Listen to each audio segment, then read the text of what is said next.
Okay, I figured out my key to success, now I'm locked in. I learned how to open doors like a locksmith. I'm uptown, I'm the one they wanna shop with. Run off with the bag even though we don't shoplift. All that gun talk y'all want, I'm not with. It's not cool, everybody got them long clips. You gon' mess around and get one of your dogs hit. And when you do, I hope you know you're not John Wick.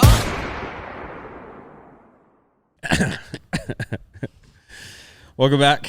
You're now locked in with DK and Atwood. I'm Atwood.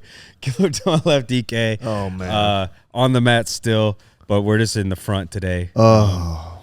You know, it's funny. We just probably started the episode, I don't know, like 25 minutes ago, and we were talking the whole entire time, and then I look over, and DK's mic wasn't plugged in. So Mic wasn't plugged in. Wow. He like taps on it. I was like, oh, is my mic loose? yeah, I was like, because I was looking at you while you were talking. I was like, and I kind of looked at mine, and then I looked back over. It's like, I don't think it's plugged I just set it up, and then I walked off. Ah, man. But anyways, kind of just to fast track back to where we were. So we started off by talking about getting emails people getting started. People emailing you wanting to start doing MMA, etc. And you got an email from what you think might be a promising dude, I guess, wrestled at what is it? Yeah, so usually we get the emails, it's, a 16-year-old, 18-year-old, like, and like we were saying prior, oh man, is the 16-year-old is good because you can get them before they get into any bad habits. A lot of times people get in their early 20s and start partying and, they start letting themselves go pretty much because, they don't have nobody to impress, that they're not in school maybe. Yeah. But anyways, 16-year-olds are good to, get in here and get training and stuff. But usually people are saying, I want to be a fighter. I think I'll be good in the cage. And I say it with a country accent, all the time. I don't know. Hey, Bo, I want to be one of them MMA fighters. I want to do UFC. I want to do UFC. Yeah.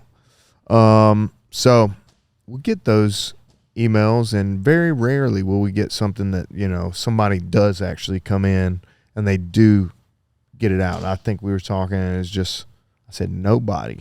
Yeah. I don't remember one person that has emailed us and wanting to fight and actually come through. Usually the people that do want to fight, maybe they'll come in and they'll talk to me about it. I'm like, oh, okay, yeah, cool. I'll show them around. I'm like, oh, wow, this is nice, man. Oh, you got a back area? And that's where we're usually at, is in the back room where all the heavy bags and stuff are. But anyways, it's very rare they would get somebody, they've wrestled in high school for a few years or they did some martial arts, but very rarely we get somebody that, says, oh, I've wrestled my whole entire life. I even wrestled at the University of Iowa. And, we were talking about how there's names within the community of wrestling as far as in college wrestling, NCAA wrestling, and Iowa, just as a state alone. And the University of Iowa is a mecca for wrestling. Dan Gable's from there, and Iowa State is a really good team. Penn State, Pitt, a lot. Ohio we talked about has a good program, and then see what else. Oklahoma State we talked about as well. So in Oklahoma, so those are all like. Nebraska, Wisconsin now has a coach, a friend of mine, his name's Chris Bono. He's a national champion, world team, and I want to say Olympic team as well. Great guy. Anyways, those teams are known for their wrestling, and it's very rarely you get, a guy that especially, wrestled for a year and then now they're moving to Myrtle Beach from Iowa, right? Of all places. Yeah. Why'd you pick, Iowa's closer to California, so it'll be interesting to hear back from the guy, kid. Well, yeah. I mean, he is. What is he, like 24? Probably not even, man. His brother, he's got a twin brother. He's still in college. Oh, okay. Yeah, he wrestled at Iowa too. They both wrestled at Iowa. Well, if he does end up coming through, that's got to be kind of exciting for you. as a coach, right? Yeah. Because that takes a whole load off your plate that you have to teach this guy. Because wrestlers are known for what? Staying off their back, number one. The cardio. And for MMA, man, is like crazy. staying off your back. The one thing you'll have to teach a wrestler usually is to watch your neck. It's usually, stick their neck out for double leg or single leg on the outside, head on the outside. So they get guillotined a lot. And they want to go to their belly, so they get choked a lot. They get rear neck chokes, especially with a good jiu-jitsu player, But getting them on their back is going to be hard, right? Getting them sweeping them. Sweeping a wrestler is really hard because they have a really good base, a wide base, really good, dexterity. And they have grit and determination to not freaking lose. Yeah, and as I was saying too, cardio, man. Those guys, their cardio is different. Yeah. So that's a huge portion that, like, I mean, obviously, you got to work with some things on the ground, like you were saying, like giving up your back and your neck and things like that. But the cardio will be there. The endurance and all that will be there. Yeah. And Usually, hopefully, if he has some decent hands. Well, that's the thing about wrestlers too. They're a little bit not all there with the hands. Yeah. If you think about it, most wrestlers, they don't have, a lot of wrestlers, they'll have some rhythm, but most of them are, herky-jerky, when it comes to the hands, man. And man, it's really weird because wrestling's so, like, combative, you know what I'm saying? So you would figure they would kind of understand, mechanics a little bit more with your hips and different things, but it's really hard to kind of get their hands going. Not everybody. Right. But if they usually do, they do pack a punch. Yeah. Yeah, Dan Henderson was known for that. Josh Koscheck, he wrestled at Penn State. Well, most wrestlers are. Well, I mean, if you're D1, then you are solid. You're a stud, man. Yeah, you're solid. Those workouts and stuff that they go through are just fucking insane. Yeah, if you're D1 anything, you're a stud. Come from what I found out, like dealing with my daughter, I put my daughter's softball player. So, trying to get her to go D1, and she was pretty good. Not even getting no looks. Really? From D1. No looks. And she's in the second, she went to the second largest high school in South Carolina. And Carolina Forest? Carolina Forest, yeah. So, I mean, you're talking like she's playing all the big schools.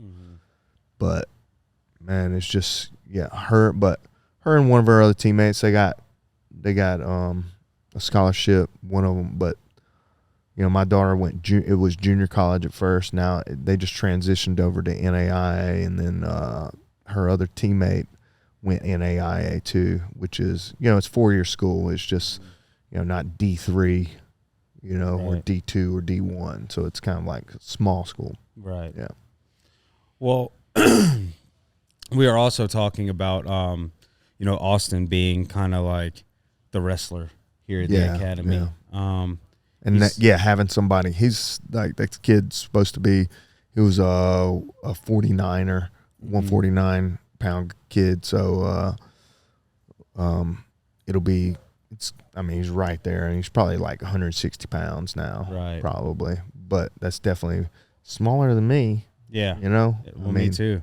I'm 185 pounds right now, man. Dude, I was 181 yesterday. Man, I'm 190. I topped out 190. The other day, last week, and that's the most I've weighed in 20 years, man. Dude, I'm getting fat. Yeah. And it's food and getting comfortable. You got your girl now. Yeah. But so she, I actually told her last night, I was like, I'm getting fat. She's like, no, you're not. It's like, she always tells me I have like body dysmorphia, which is probably somewhat true, but yeah, I was like looking at my rolls as I was sitting down on the couch. Yeah, like, dude. And I'm doing that while I'm eating like a Klondike bar. And it's like, this is the reason why, Bro, I was eating milk and cookies last night. Oreos. And whole milk. But going back to Austin and like the new guy, we were also talking about the 80-20 rule. With training, and I wanted to get your thoughts on that. So for those who don't know, the 80-20 rule is the theory that 80% of the time when you're on the mats, you train with people that you can beat or dominate, and then 20% of the time you train with people who can dominate you. And you know, I just wanted to ask your opinion on that and your experience, and you know how you felt about it, because I mean, obviously it makes sense, like how you can get better with attacking. And I feel like most people, including myself in the beginning, thought of it differently. Thought, well, you know, if I train with these guys that are a lot better than me, then when I go and I train with people that are more my skill level, you know, hopefully I could get the upper hand on them. Yeah. So, funny thing about that is, you know, when I started out, was in Alaska, and there wasn't a whole lot of people, you know, and so I rose up pretty quick and, you know, got pretty good pretty fast. And so I was like the leader of the pack. And then when I moved from Alaska to South Carolina, again, there was nothing around. So I kind of had to start my own thing. You know, I'd only had 6 MMA fights, you know, and I had only been training about 1.5 years, 2 years or something like that, I think. And so I didn't have a whole lot of knowledge to be teaching anybody anything. I just needed training partners, right? So I kind of opened up a little spot in Sumter, and I would teach people basic stuff. And then at the end, I would tell them, we would put MMA gloves on, and I would put them either in full mount or in my guard or something like that, and I'd tell them to beat me up. Don't get submitted. And so, but I would end up, you know, obviously winning, because, you know, they're just trying. And I went through a lot of training partners because people didn't like that, right? Like, and I found that out early on, that people don't like getting beat up, right? Or people don't like MMA as much as they do jiu-jitsu and stuff, you know? So that's why we kind of also have our academy where we don't advertise we have a fight team. We don't advertise we do MMA, because we don't really. We do MMA, but as a whole, we don't have, you know, specific MMA classes, right? I feel like you need to learn everything and then try to put it together and mesh it together to where, all right, if I have to fight a stand-up fight, I'm okay. If I'm fighting Muay Thai, I'm okay. If I fight boxing, I'm okay. If I wrestle a wrestler, I'm okay. If I do jiu-jitsu with a jiu-jitsu guy, I'm okay. And then you encompass all those things together, and we can just mix everything up. Oh, this person's good here. Let's take it here so he doesn't, you know, he's not as good, right? And we were talking about how, you know, wrestling's probably the best base for that, you know, because they can determine where the fight goes, whether it's stand-up or on the ground. Right? Jiu-jitsu's good, obviously, once you get onto the ground. But how do you get there? You need to know how to wrestle.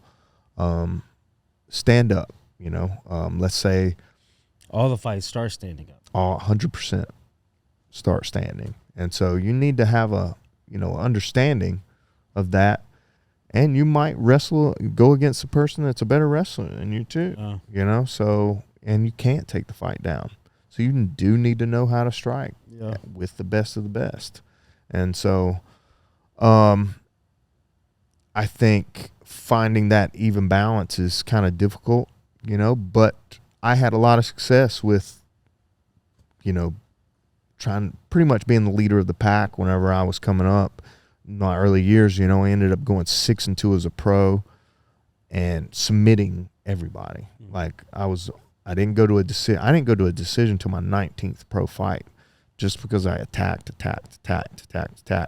you know, and I was always going for the finish, or I was getting finished, you know, which is not super smart, but, you know, my early 20s, you know, or mid 20s, I was just, you know, full of testosterone and hate and violence, you know, so people even getting rocked would be like, oh, you know, the older I got, man, you get rocked, poop. Go down. That's it. But anyways, do you think the 80-20 is a good guideline? I don't know if it's good. I think 50-50 might be a good one. You know, like you need to, you know, you need people to push you a lot. You know, and there needs to be, like, you can still get pushed like me and you rolling the other day. Like you still give me some good rounds, shit, dude, man, and make me work at least. Beforehand, you told everybody I'm going to be going for Kimuras, and so we start standing up, and I was like, well, hey, maybe I'll try a single leg, and I went for it. Right. And next thing I know, like you're fishing a Kimura when I'm trying to get a single leg. Yeah. And then we were on the mat, and I'm like fighting for my life, and then you just end up putting me in a fucking triangle, dude. But it was fun. Yeah. Like, and see, but like, I like that you were like, you ain't getting this damn Kimura. Oh yeah, I was. It was like, I am not getting submitted by a Kimura. I settled for the triangle. Yeah. Because I called it out before class. I said, I am submitting everyone by Kimura. Mm-hmm. Everyone. I'm going for Kimura. So you guys be ready. And yeah. Sometimes it is hard though, because I've been thinking about the 80-20 thing and like thinking about trying to like apply it to see how it goes, but it's hard sometimes, man, because I know it doesn't make me a bitch for this, but I feel like a bitch when somebody comes up to me and is like, hey, you want to roll? And I'll be like, nah. You know what I mean? Like, I don't like turning down rolls. I don't either. I don't either, man. And so, and let's be honest, dude, when it comes to rolling, like for the majority on the mats, I am one of the smaller guys here. A lot of the dudes are, taller or way more. Yeah. So, you're kind of like mid-range. You're in the middle. I mean, there are guys that are smaller than me. Don't get me wrong, but when you look at the grand scheme, like the entire population, I'm definitely in like the smaller part. But I feel like there's definitely advantages to that. I do spend a lot of time on my back and defending and surviving, which I feel like is a necessary thing. But I also feel like, whenever I do roll with people that are, just got their blues like me or white belts, then I'm able to work things. You know what I mean? And I get to try them out. Which is fun too. You know what I'm saying? Like absolutely. You get to kind of hang out in a position. Well, those are kind of like the confidence builders. You know what I mean? And I think maybe like I should just go through phases. Like 1 month is more 80-20 towards rolling with people that are better, bigger. And then the next month, that's when I get to go the opposite direction. And you got to take it you're feeling too, like, how you're feeling throughout the day, because, there's going to be days where you're not going to want to go hard. Right, and you're not going to want to get smashed. Well, that's I call that the Rob rule, because that always happens to me. Like, Rob. Rob's a big dude, right? And he's always, we're going to go 50%. Next thing you know, he can go 50% with me. Yeah, I got to go 80 when he's going 50. Yes. Just because of how big he is. But that's kind of like a joke that we have and here. Strong. Oh, dude, Rob's strong, man. But I get it. Like, if he asks you to roll, you're like, man, I'm good. You know what I'm saying? I'm rolling with somebody else, Yeah, I can't. I have a problem doing that. And, I'll get there eventually. Yeah. But as of right now, I feel like I've found a bit of a healthy balance, But, yeah, I'm getting better. And that's one thing about jiu-jitsu, right? Like, it's kind of a selfish sport in a sense where you have to focus on your own journey. All martial arts are. Right. But focusing on your own journey and getting better, it will also make others better at the same time. Yep. So being selfish is kind of like being a good teammate. And it makes you a better person. Exactly. Yeah, yeah. It really does. So so that's all I'm kind of focused on right now is on the mats is my journey, and getting me better first, because in turn it'll make everybody else better around me. Yeah. And that's kind of like the I don't know, I guess like the anomaly, right? Like typically being selfish is it's only benefiting you and fuck everybody else. Yeah. But that's the beautiful thing about martial arts is, working on yourself and getting better is being a better training partner for everybody else and just lifting everybody else around you up. Yeah. Which is a very cool thing, man. Yeah, I think it's kind of crazy how it just makes you a better person, and it just makes, well, you say people around you better as well. It's a humble pie every day, dude, and yeah.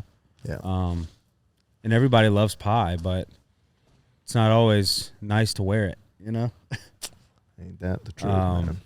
So we did get we got to We got started on time, but we also had a bit of a late start. Yeah, we did today with the whole microphone thing. Yeah, and we got people rolling in now. Yeah, they're getting ready to do a class in the back, stuff, and it's going to get a little noisy. So we'll go ahead and wrap it. But it's kind of leading into the next episode. You know, I have some things that I want to talk about in terms of coaching, like, you know, with Diego Sanchez. Have you seen all that stuff with the Joshua Fabia guy? Yes. But they just had some stuff come out last week, so we'll talk about that in the next episode and how you feel about that. You know, obviously you being a fighter and a coach, I'm sure you have a lot that you could say about that. That's a weird dude, man. Yeah, to say the least, guy, bro. Man. Both of them are weird now. They might even be partners. Yeah. Well, that's something we could talk about too, because there has been some things said about that. Yeah, speculation. Yeah. Dude, Diego Sanchez back in the day, he used to date one of the ring card girls. Oh, really? Yeah, for UFC. Nice. Yeah, like him and a ring card girl. I can't remember her name, but she was like one of the main ones. I was like, Diego Sanchez? It's not Ariane, is it? Huh? It's not that Ariane. What is it? Ariane Celeste? She was old. Yeah, she was like one of the. Like one of the. Okay, 10, got you. 10, 15 years ago. Yeah. Yeah, ring Definitely card girl. Ariane. Yeah. I don't even know why I said that. That's like the only one I know. That's why I just said it. But anyway, yeah. So I want to say, she was like on the. So they used to do like little skits back. You know how they do the embedded now? Yeah. They only used to do little 30-minute portions for Spike TV, and she was like a host for there, where she'd like show up at their house, almost like a Cribs. Almost they'd follow them around for the day and stuff like that. Man, you got it. Some of those fighters, especially back then, where they weren't making like shit, they're probably like, man, I don't want you coming to my house. Like Rich Franklin, man, he would like do sprints in his basement and stuff. And damn. Yeah, I'll have to show you. I'll show you those, man. Later. Yeah, we'll talk about that the next episode. You want to take us out? Yeah. All right, guys. Appreciate you so much for staying locked in with us. Please like, comment, subscribe, share with your friends and family. And we're trying to reach 1,000 subscribers. We're getting, we're getting there slowly but surely. We've been at this for a year now, putting out an episode just every week. I think we only missed two weeks in 52 weeks. So. 52 weeks. So 50 episodes already. So, man, thank you guys so much. Appreciate you for staying subscribed and like, comment. And appreciate you. Yeah, man.